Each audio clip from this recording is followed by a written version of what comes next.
Star या YouTube चॅनलमध्ये हार्दिक स्वागत. 1 फेब्रुवारी 2026 रोजी आपली इयत्ता 1ली ते 8वीच्या विद्यार्थ्यांची मंथन राज्यस्तरीय सामान्य ज्ञान परीक्षा झाली. सर्व मुलांनी छान पेपर सोडवला असेलच. आज आपण भाषा विषयाचा पेपर सोडवणार आहोत. चला तर सुरुवात करूयात प्रश्नपत्रिका सोडवायला. प्रश्न क्रमांक 1. प्रश्नपत्रिकांच्या समूहाला काय म्हणतात? समूहदर्शक शब्द यावरचा हा प्रश्न होता.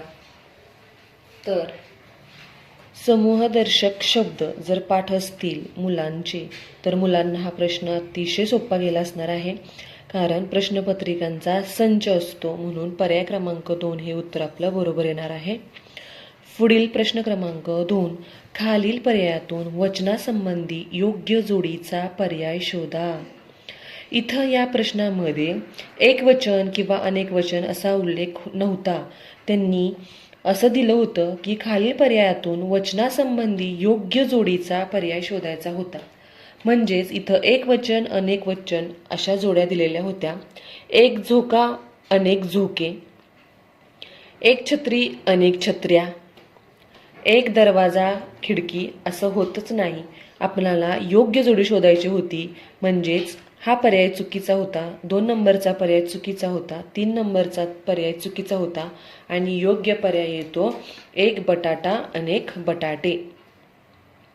म्हणजे पर्याय क्रमांक 4 हे उत्तर आपलं बरोबर आहे. पर्याय क्रमांक 4 हे उत्तर आपलं बरोबर आहे.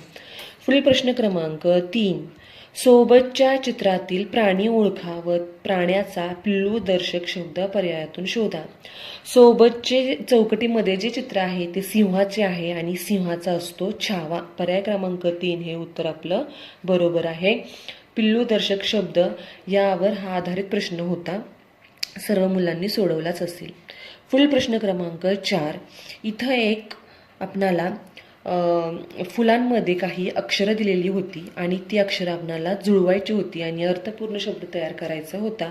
सोबतच्या चित्रातील अक्षरांपासून तयार होणारा अर्थपूर्ण शब्द पर्यायातून शोधा असा प्रश्न होता. पर्याय वाचूयात. मशी माद, दुसरा मधमाशी, 3 माधमाशी, 4 माशी मध. तर अर्थपूर्ण शब्द तयार होतो मधमाशी. पर्याय क्रमांक 2 हे उत्तर आपलं बरोबर येणार आहे. पुढील प्रश्न क्रमांक 5. आपला राष्ट्रीय पक्षी कोणता आहे? सामान्य ज्ञानावर आधारित हा प्रश्न होता. आपला राष्ट्रीय पक्षी मोर आहे. म्हणून पर्याय क्रमांक 4 हे उत्तर बरोबर येणार आहे. पुढील प्रश्न क्रमांक 6. खालील पर्यायातून लिंगासंबंधी गटात न बसणारा शब्द ओळखा. या प्रश्नामध्ये सुद्धा एक असं कोणताही लिंगाबद्दल काही दिलेलं नव्हतं की पुल्लिंग शोधा, स्त्रीलिंग शोधा किंवा नपुंसकलिंग शोधा असं काही दिलेलं नव्हतं. हे मुलांनाच ठरवायचं होतं की गटात न बसणारा शब्द कोणता आहे ते. तर तेलाबद्दल जर आपण लिंग वापरलं तर ते तेल असतं. ती समई, ती वात, ती पणती. म्हणजे 2, 3, 4 हे जे पर्याय होते ते स्त्रीलिंग होते आणि 1 नंबरचा जो पर्याय होता ते नपुंसकलिंग होतं. म्हणून आपला गटात न बसणारा शब्द होता पर्याय क्रमांक 1 तेल. पुढील प्रश्न क्रमांक 7. पुढील प्रश्न क्रमांक 7. खालीलपैकी कोणत्या वाक्यात पूर्णविराम हे विरामचिन्ह वापरले नाही? इयत्ता 1लीला एकूण 4 विरामचिन्हांचा अभ्यास होता. तर स्वल्पविराम, पूर्णविराम, उद्गारवाचक चिन्ह आणि प्रश्नचिन्ह. तर इथं पहिलं वाक्य होतं सलमा आमरसकर पूर्णविराम, इरफान पेरू काप पूर्णविराम, नजमा चहा बनव पूर्णविराम आणि मारिया तुला काय आवडते इथं मात्र होतं प्रश्नचिन्ह. प्रश्न असा होता की कोणत्या वाक्यात पूर्णविराम हे चिन्ह वापरलेले नाही? तर पर्याय क्रमांक 4 इथे पूर्णविराम वापरलेलं नव्हतं. इथं वापरलं होतं ते प्रश्नचिन्ह, हे विरामचिन्ह वापरलेलं होतं. म्हणून पर्याय क्रमांक 4 हे उत्तर आपलं बरोबर येणार आहे. पुढील प्रश्न क्रमांक 8. खालील पर्यायातून शुद्ध शब्दाचा पर्याय शोधा. शुद्ध शब्द म्हणजे काना, मात्रा, उकार, वेलांटी बरोबर असणारा शब्द. तर कुलूप, इथं क ला पहिला उकार, ल ला पहिला उकार आणि प.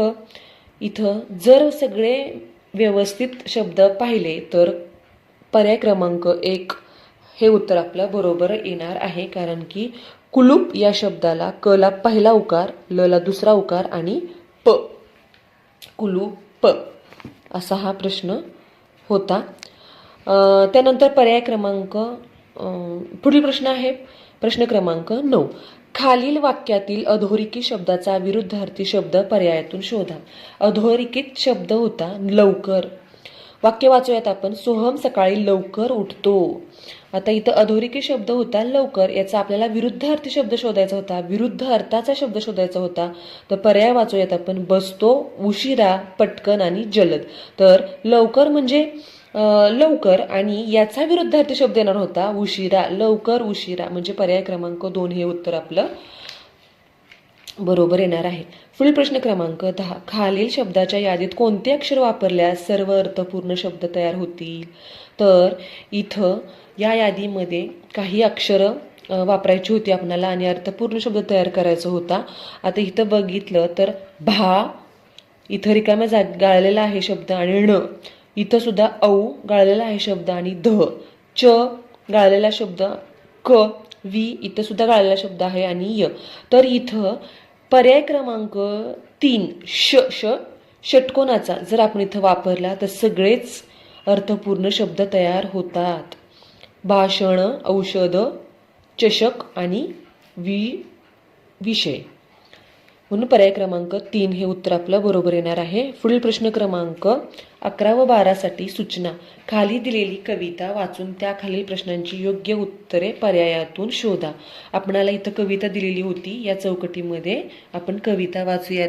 ही आमची मनी माऊ, नेहमीच हवा तिला खाऊ, उठता बसता गुरगुर करते, म्याव म्याव सुरूच असते, गुपचूप घरात येते, वाटीतील दूध पिऊन जाते.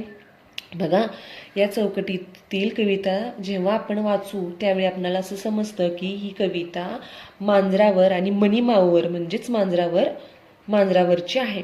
म्हणजेच मनीमाऊचं याच्यामध्ये वर्णन केलेलं आहे. तर बघा, पहिला प्रश्न त्याच्यावरचा आधारित प्रश्न आहे प्रश्न क्रमांक 11. मनीमाऊला काय पाहिजे? तर इथं लिहिलेलं आहे बघा, ही आमची मनीमाऊ, नेहमीच हवा तिला खाऊ, म्हणजे मनीमाऊला खाऊ हवा आहे. पर्याय क्रमांक 4 हे उत्तर आपलं बरोबर येणार आहे. पुढील प्रश्न क्रमांक 12.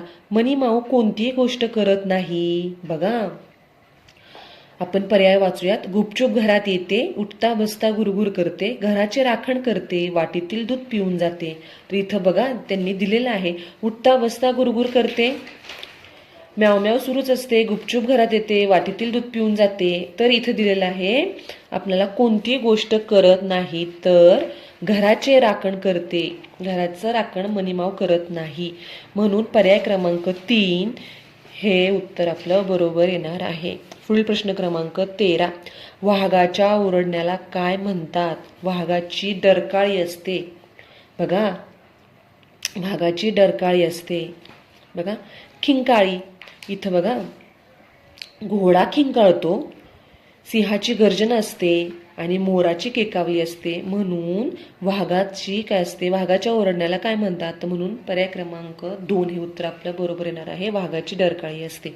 पुढील प्रश्न क्रमांक 14 व 15 साठी सूचना. खालील संवाद वाचून त्या खालील प्रश्नांची योग्य उत्तरे पर्यायातून शोधा. संवाद दिलेला आहे. मीना, काकू आत येऊ का? काकू म्हणतात, ये बाळ, काय म्हणतेस? मीना म्हणते, काकू आईने तुम्हाला घरी बोलावले आहे. काकू म्हणतात, हो का, कशासाठी बोलवले आहे? मीना म्हणते, काकू आज आमच्याकडे हळदी कुंकवाचा कार्यक्रम आहे. काकू म्हणतात, बरं बाळा, आईला सांग काकांना जेवण बनवले की लगेच येते. बघा, इथं या संवादामध्ये मीना आणि काकू याच दोन व्यक्ती आहेत की ज्यांनी या संवादामध्ये सहभाग घेतलेला आहे. प्रश्न आपल्याला आहे प्रश्न क्रमांक 14. वरील संवादामध्ये प्रत्यक्ष किती व्यक्तींनी सहभाग घेतला आहे? तर इथं प्रत्यक्षात 2च व्यक्तींनी सहभाग घेतलेला आहे. म्हणून पर्याय क्रमांक 1 हे उत्तर आपलं बरोबर येणार आहे. मीना आणि काकू. पर्याय क्रमांक 1 हे उत्तर आपलं बरोबर येणार आहे. पुढील प्रश्न क्रमांक 15. मीनाच्या घरी कोणता कार्यक्रम आहे? तर बघा, मीना काकू ज्यावेळी विचारतात मीनाला, त्यावेळी मीना काय म्हणते की काकू आज आमच्याकडे हळदी कुंकवाचा कार्यक्रम आहे, म्हणजेच मीनाच्या घरी हळदी कुंकवाचा कार्यक्रम आहे. पर्याय क्रमांक 2 हे उत्तर आपलं बरोबर येणार आहे. अशा प्रकारे आपणाला मराठीचे एकूण 15 प्रश्न होते. मुलांनी, मी अशी अपेक्षा करते की मुलांनी हा पेपर मंथनचा इयत्ता पहिलीचा पेपर खूप सुंदर सोडवला असेल. सर्व मुलांना अभ्यास करताना काही जरी अडचणी आल्या तरी मुलांना लिहायला वाचायला, इयत्ता पहिलीच्या मुलं लहान आहेत त्यामुळं त्या मुलांना लिहायला वाचायला यायला हवं. रोज मुलांनी वाचन करायला हवं.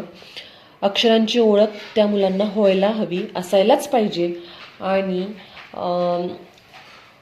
त्याचप्रमाणे गणिताचा अभ्यास देखील करत असताना बऱ्याच गोष्टींची त्यांना जाणीव हवी की बाबा आता आपणाला 1 अंकी संख्या, 2 अंकी संख्या यांचं लिखाण वाचन करायला यायलाच पाहिजे. आपण पुढच्या व्हिडिओमध्ये गणिताचा पेपर पाहणार आहोत. धन्यवाद.